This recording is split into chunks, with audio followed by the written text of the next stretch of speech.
하루를 여는 말씀과 멜로디.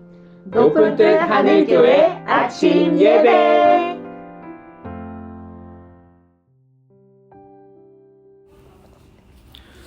오늘은 12월 4일 대림절 첫째 주 목요일입니다. 아침 예배로 대림절 아침을 시작하시는 모든 성도님들에게 주님의 은혜와 평화가 함께 하시기를 빕니다. 오늘의 본문은 구약성경 여호수아 13장 1절부터 14절까지의 말씀입니다. 먼저 말씀을 듣겠습니다. 여호수아가 나이가 많아 늙음에 여호와께서 그에게 이르시되 너는 나이가 많아 늙었고 얻을 땅이 매우 많이 남아있도다.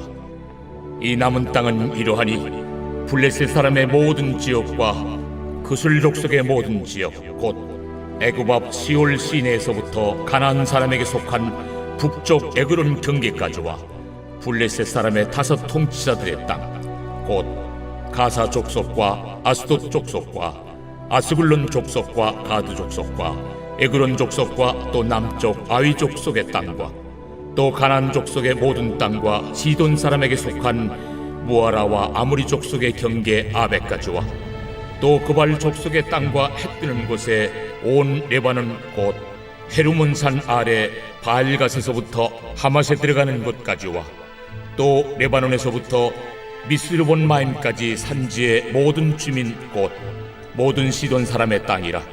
내가 그들을 이스라엘 자손 앞에서 쫓아내리니 너는 내가 명령한 대로 그 땅을 이스라엘에게 분배하여 기업이 되게 하되 너는 이 땅을 9 지파와 므낫세 반 지파에게 나누어 기업이 되게 하라 하셨더라.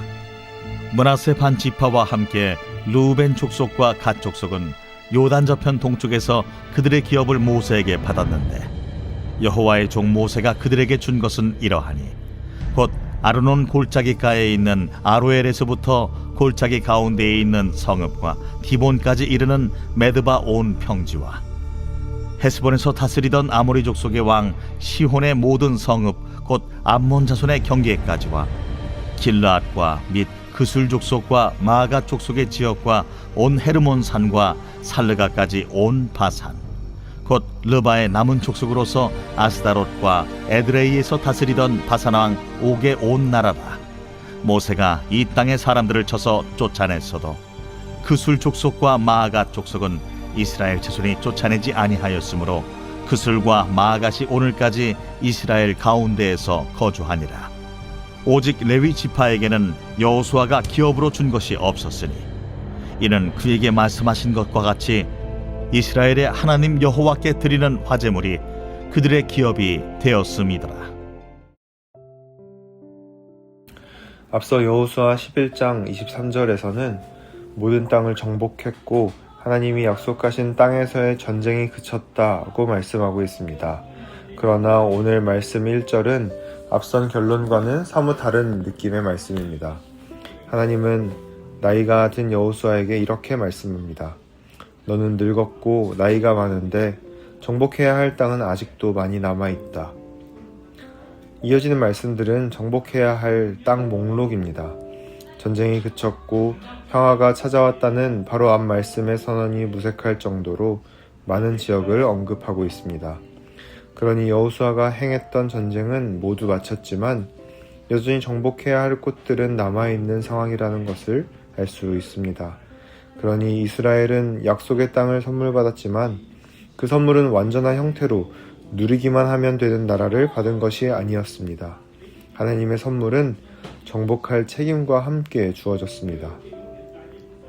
이처럼 이스라엘의 현실은 책임을 요구했듯이 오늘 우리의 현실도 같은 질문을 던지고 있습니다. 우리의 신앙도 하나님의 선물로 주어졌습니다. 하지만 이 신앙 역시 완성된 형태로 주어진 것이 아니라는 것입니다. 우리의 삶의 자리에서 개척해야 할 영역들을 남긴 채 우리에게 주어졌습니다. 우리는 우리 내면을 개척하고 우리 삶의 영역을 개척하여 하나님의 것으로 변화시키고 올려드릴 책임이 있습니다. 하지만 어떤 신앙인들은 은혜로 주어진 신앙의 시작만을 강조합니다. 신앙을 가지게 된 순간, 인격적인 체험을 한 순간, 좋은 교회를 만나게 된 순간, 이 순간들은 분명 중요하지만 그 순간만을 너무 강조하다 보면 이어지는 신앙인으로서의 책임을 망각하기 쉽습니다. 신앙은 가진 것으로 완성되지 않습니다. 은혜는 기반일 뿐입니다. 기반에 잘 뿌리 내린 신앙은 성장하며 성숙하는 일, 열매를 맺는 일로 자신이 선 땅을 드러낼 수밖에 없습니다.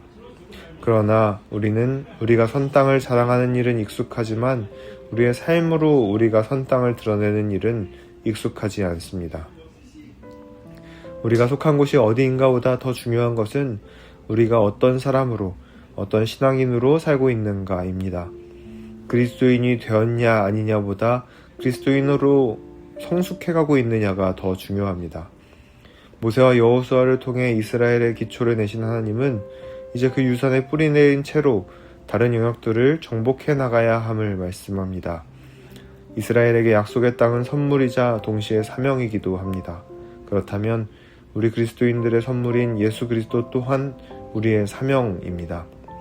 예수님이 심으신 하나님 나라를 확장해 가는 일, 예수님이 이 땅에서 하셨던 것처럼 세상이 주는 저절에 넘어진 이들을 붙들고 끌어안고 호흡을 불어넣어주는 일이 우리의 사명입니다. 대림절기를 함께 지내고 있습니다. 예수님의 다시 오심을 기다리는 절기입니다. 사실 예수님의 다시 오심을 기다리는 것은 특별히 대림절만의 일은 아닙니다. 우리의 신앙을 한마디로 기다림이라고도 표현할 수 있을 테니까요. 우리는 어떤 모습으로 예수님을 기다릴 수 있을까요? 성경은 그저 언제 오시나 오매불망하는 마음만을 기다림이라고 말하지 않습니다. 달란트를 숨겨두지 않고 사용해서 더 많은 것을 이뤄냈던 종처럼 그리스도인은 은혜를 숨겨두거나 혹은 자랑만 하지 않고 우리 삶의 영역으로 확장하는 일을 기다림이라고 말씀합니다. 대림절기를 지내는 우리에게 참된 기다림을 배우는 시기가 되면 좋겠습니다. 우리에게 주어진 남은 땅이라는 책임을 생각할 수 있는 그런 대림절이 되면 좋겠습니다. 우리의 삶의 자리, 내가 만나는 이들 가운데 따뜻한 환대와 사랑이 가득해지는 대림절 기간이 되면 좋겠습니다. 함께 기도드리겠습니다. 은혜와 함께 책임을 주시는 하나님, 우리에게 귀한 선물을 주실 때 그저 머물지 않고 선물 같은 삶을 살아내기를 바라시는 하나님의 마음을 배우게 하시니 감사합니다. 이미 받은 은혜에 항상 감격하면서도 이것을 자랑만 하지 않고 치열한 고민과 도전으로 삶의 자리에서 드러내며 자라나게 하옵소서. 우리가 선 곳을 바르게 볼 수 있는 지혜와 예수님을 닮은 사랑의 용기를 주셔서 이 기다림의 계절 멈춰 서서 기다리는 신앙이 아니라 겸손히 우리의 자리를 돌아보며 순종의 자리로 옮겨가는 성숙함을 이루는 계절이 될 수 있게 해 주옵소서. 이 모든 말씀 오늘도 우리의 기다림을 아름답게 만드실 예수 그리스도의 이름으로 기도드립니다. 아멘.